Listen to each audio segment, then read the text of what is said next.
ഒന്നാമത്തേത് കരച്ചിലിനോടുള്ള പ്രതികരണം. ഒരു കുഞ്ഞ് ജനിക്കുന്നത് മുതൽ ആഗ്രഹിക്കുന്ന ഒന്നാണ് സുരക്ഷിത ബോധം എന്നത്.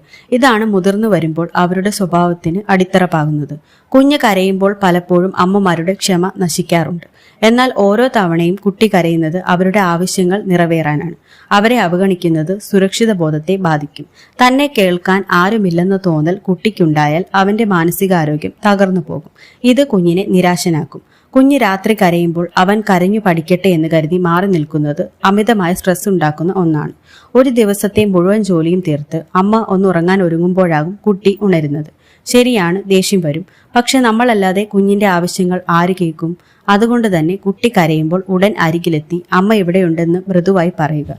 ഇത് അവരുടെ തലച്ചോറിൽ ലോകം സുരക്ഷിതമാണെന്ന സന്ദേശം നൽകുന്നു. ഒന്നാമത്തേത് കരച്ചിലിനോടുള്ള പ്രതികരണം. ഒരു കുഞ്ഞ് ജനിക്കുന്നത് മുതൽ ആഗ്രഹിക്കുന്ന ഒന്നാണ് സുരക്ഷിത ബോധം എന്നത്. ഇതാണ് മുതിർന്നു വരുമ്പോൾ അവരുടെ സ്വഭാവത്തിന് അടിത്തറ പാകുന്നത്.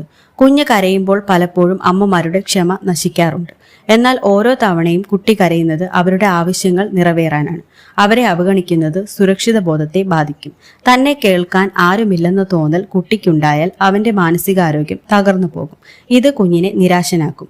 കുഞ്ഞ് രാത്രി കരയുമ്പോൾ അവൻ കരഞ്ഞു പഠിക്കട്ടെ എന്ന് കരുതി മാറി നിൽക്കുന്നത് അമിതമായ സ്ട്രെസ് ഉണ്ടാക്കുന്ന ഒന്നാണ്.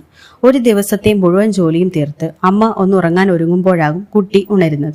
ശരിയാണ്, ദേഷ്യം വരും. പക്ഷെ നമ്മളല്ലാതെ കുഞ്ഞിന്റെ ആവശ്യങ്ങൾ ആര് കേൾക്കും? അതുകൊണ്ട് തന്നെ കുട്ടി കരയുമ്പോൾ ഉടൻ അരികിലെത്തി അമ്മ ഇവിടെയുണ്ടെന്ന് മൃദുവായി പറയുക. ഇത് അവരുടെ തലച്ചോറിൽ ലോകം സുരക്ഷിതമാണെന്ന സന്ദേശം നൽകുന്നു.